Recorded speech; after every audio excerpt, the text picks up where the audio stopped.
The cabin. When Jenna and her friends decided to rent a cabin in the woods for the weekend, they thought it would be a fun getaway. They brought food, games, and plenty of alcohol, ready for a few days of relaxation and laughter.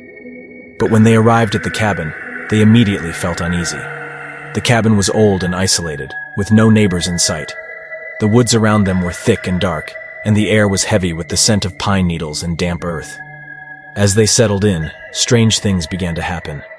Doors would open and close on their own, and they heard footsteps in the hallway when no one was there. The lights flickered, and strange shadows danced on the walls.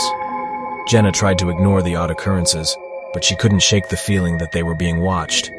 She felt a growing sense of dread, as if something terrible was about to happen. That night, as they sat around the fire, they heard a knock on the door. When they opened it, there was no one there. They shrugged it off as a prank and went back inside. But then they heard it again. This time, the knock was louder and more urgent. Jenna hesitated, but her friends convinced her to open the door. As soon as she did, they were attacked. Dark figures rushed in, their faces twisted into grotesque masks of hatred and anger. The friends fought back, but they were outnumbered and outmatched.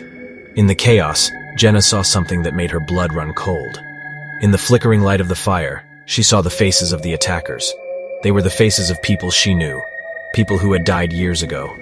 Jenna and her friends never made it out of the cabin alive. Their bodies were found weeks later, torn apart and mutilated beyond recognition. No one knows what happened in the cabin that night, but some say that the spirits of the dead had come back to seek revenge on those who wronged them. Others say that the cabin was cursed, and that no one who entered it ever left alive.